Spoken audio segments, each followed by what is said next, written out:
Hey now Brawlers, today we're going to take a look at a game called Dark Age Z from Smoothie Games. Now this is a game that's going to be seeking funding on Kickstarter very soon, and I'm going to go ahead and give a disclaimer here. You may notice that I do paid previews for Kickstarter projects and for prototype games on my channel. And you might be wondering, well, why would you review a prototype of a Kickstarter project, not a paid preview? That's because I used to do reviews of prototypes for anyone that asked and sent me a prototype months and months ago. And sure enough, a few months ago, I was asked to do this review, and I agreed. And I don't do that anymore. I made an edict that I wasn't going to do this anymore, but I keep my promises, I keep my obligations, so I'm going to do this one last review of a prototype. I played it, I'm going to give it a fair shake, a fair and honest review, and then no more, okay?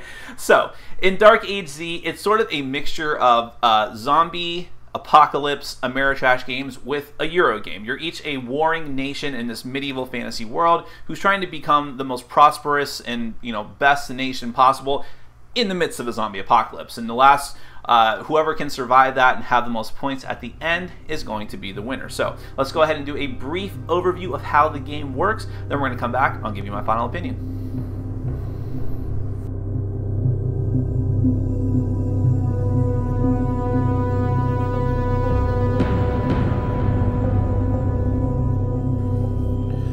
Okay, I'm going to give you a very brief overview of Dark Age Z. This is a competitive game for 2 to 5 players, and the theme is that this is a zombie apocalypse in a medieval fantasy world with some anachronistic technology from some dimensional rifts and things like that. Each player is going to get a player board representing their personal kingdom in this fantasy world, and your goal is to have the most victory points and thematically be the greatest kingdom left standing at the end of the zombie apocalypse. So you have your player board with some starting command tokens, which are the orange discs. Someone's going to be chosen as a star player. He gets a star player marker. Everyone gets their own starting mission from their own personal sets of missions, and we'll get back to those later. And then you're each going to have a frontier board between each of you. So this setup is for a 4-player game. All these little green discs represent zombie hordes that may be coming after you. And out on the main game board, you have the victory point track around the edges of the board. The game takes place over 5 rounds, and you're going to have a zombie invasion card and a zombie boss card for each of those 5 rounds. You have the Relic deck, the Commander's deck, and the Army deck.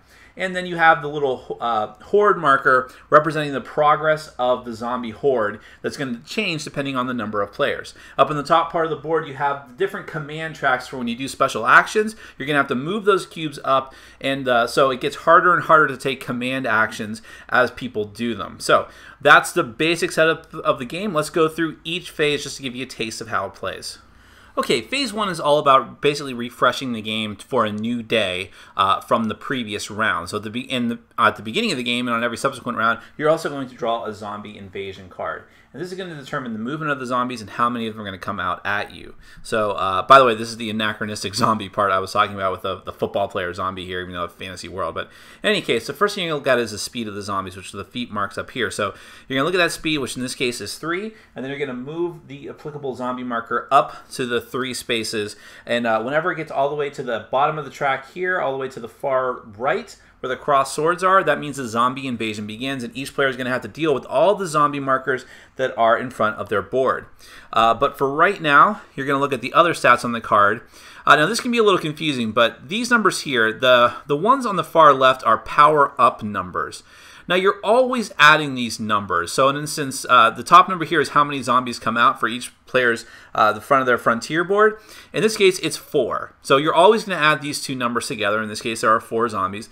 And on the bottom are the actual hit points of the zombies. Down here is how much damage these zombies are going to do. But sometimes there'll be a number here for the hit points as well. You're always adding those two numbers together. The reason why it's staggered like this is because as new zombie invasion cards come out, from round to round, they're actually going to stack up so that more and more power-up numbers are added. So the next zombie invasion card will, it'll go like this. It will go on top, and therefore, during the next zombie invasion, it will be 7 zombies which are going to come out, although they still have 2 hit points in this case. So that's why they staggered them like that. In any case, you're going to put that card into the zombie spawning area. Everyone's going to get that many zombies, which in this case was 5, so I'll just do it right here.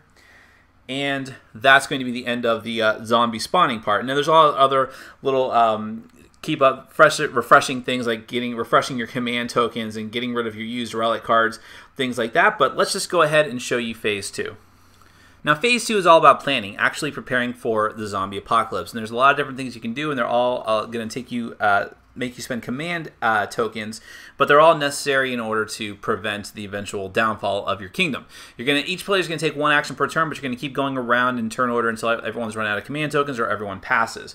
First thing you can do is use your army cards. Now, everyone's going to start off with a few of these army cards. Here's an example of one, and there's other actions you can take in order to get more. Now, the first thing is up in the top corner. This will tell you what kind of army that you have. It's either going to be bronze, silver, or gold. Now, bronze are melee fighters, which they have to be fighting zombies in their space. Silver guys can be one step away, and the gold guys, well, their benefit is that even when they're defeated, they don't become zombies. Now, up there in this corner, this little zombie face tells you how many zombies are added to the zombie horde moving down your frontier board if this army is defeated. If the army is defeated, it's put face down on your board, and then you have to add that many zombies to the horde that keeps moving down the other stages. The big number here is the actual combat strength of the unit. Down here are boost symbols, so you can actually choose to try, assuming you research the right tech, you can actually boost these your army power by adding a bronze symbol or a silver symbol here and adding that number directly to your combat strength. So when you place an army card on your board, there's two different ways that you can place it. There are little symbols here. Here, I'll hold this card up here. There's little symbols there that are reward symbols. In this case, it's like tech and the special things there. In order to get that, you have to actually, it depends on how your army is placed. So if you place it over here to the left of the card so that the reward symbol is to the right of the card so that the reward symbol is showing to the left, then the army is loyal to your neighbor on your right, but if you win, you're going to be able to get those rewards. If you do it in the opposite way, this army is loyal to you, but your neighbor is going to get the rewards. So that's the choice you have to make when you place the army card. Now, another thing that you can do is you can grab a relic card if you've already got one. So you can play one down onto the board. So there are things like the Iron Steed. Here's another anachronistic thing. Tells you when you can play it, during which phase. Lets you gain an additional action, or you can snare the zombies, -3 to zombie movement. Another example would be the Star of Dawn, another phase 2 item. You can exchange the loyalty of one living army in a target frontier, or swap the location of 2 armies in a target frontier. I'll just show you one more, the Mind Reader, which looks like a couple of walkie-talkies. You can randomly discard up to 3 army cards of a player, or exchange up to 3 army cards with the player. So that's an example, just like sort of these one-shot cards you can use to have powerful effects during the course of the game. You can choose to try and upgrade your military technology, which is this part of your card here, which is going to give you more boost symbols to use to boost up your army. And then you can try to do a planning action instead. Now, for all those other ones that I said, you're going to have to move the zombie marching token up, which means it's much more likely as people take actions that eventually you're going to have to deal with the zombie invasion near during the last phase. But these types of actions don't. You can choose to draw a relic card. You can draw 2 army cards. You can refresh army cards, or you can reactivate a defeated army card. And bear in mind too that as you're doing all of those other actions, you're also going to have to move up these tokens and spend command tokens, and it's going to get harder and harder to do those different things. Or you can choose to just pass. Now, if you choose to pass, you discard any command tokens that you did not spend, and also you're going to be able to take a commander card. There's commander cards you have 3 of them that are out here to choose from, and these are going to be things that you put onto certain zones in order to bolster your armies. In fact, they are restricted to certain zones, so you can't use them everywhere. That will tell you here, like Sandra here is restricted to zones 4 and 5, but that's the combat strength she adds, and she also boosts with those symbols. You have Lancelot here, who is going to help prevent damage to the gate. Is only restricted to zones 4 and 5, but gives you that much strength as well. In fact, that's quite a good one. And this one here, Matilda, gives you +2 victory points, is zone 2, 3, and 4, and gives you 5 combat strength. So you're always going to have different heroes to choose from, and those will refresh every round. And that's basically it for phase 2. Let's go to phase 3. Phase 3 is actually very simple. I think this is kind of supposed to be folded into phase 2, which is just playing relic cards that you may have acquired at the end of your turn of the last phase, but also using the boost reinforcement slots for all of your different army units. And in phase 4, the zombie invasion occurs if the zombie invasion marker has gotten all the way to the Clash Swords. Then everyone's going to have to deal with all of the zombie markers that are in front of their armies. And this is strictly a matter of comparing the strength of the zombie horde, whatever their battle damage might be. In this case, it's 1 for this zombie horde, so I have 5 zombies worth of damage coming at me, and I'm going to have to deal with somehow, some way. And the zombie card, or the army card that I have out here, has a total strength of 4. So this is assuming I didn't do any boosts or anything like that. So if that is the case, then that zombie card, or that army card, is defeated. Although I am able to take out some of the zombies, but because it was defeated, it's going to actually add 1 zombie back to the horde, and they're going to go down from zone to zone. Now, if it ever gets all the way down to the bottom of the card where it says City Gate, well, it bashes down the City Gate, or it tries to anyways. They are eventually stopped, but not before they steal some of your victory points. So for every point of damage that goes through to your City Gate, you're going to have to lose a victory point, and remember, victory points are the ways you're going to attain victory. The 5th and final phase is the end of day phase. This is where you're going to do a couple of things. First, victory point scoring. For all the zombies that you've managed to kill, you're going to take a victory point. But also, you may have a chance to complete your mission. Now, I mentioned at the very beginning that you're going to each have a mission card that you choose you choose according to whatever kingdom that you have, and these are going to give you special bonuses if you're able to meet certain standards and criteria as stipulated by the mission card. So for this one here, this is actually an end game mission. This one says that if the boss dies at any of your frontiers, you're going to get 4 victory points. I didn't show you the boss card, but it's just like souped up type of zombie card. I'll show you another example. This is a daily mission, which means that this could happen every day. If you terminate the most zombies in this day, you get to reactivate up to 2 zones, so you get that reward. And I'll just show you one more. Here we go. It's another endgame mission. If you are the player with the most active armies in your frontiers, then you get 10 victory points. So those are just something you can strive for to work towards to make your, either give you special bonuses, maybe give you victory points, things like that. And I know that's just a very brief overview of the game, but essentially you're just trying to build up your army, survive the incoming zombie horde, take out as many zombies as possible, try to get your missions, try to get some cool heroes, just try to have the most victory points by being the best zombie killer by the end of the game. And that is Dark Age Z.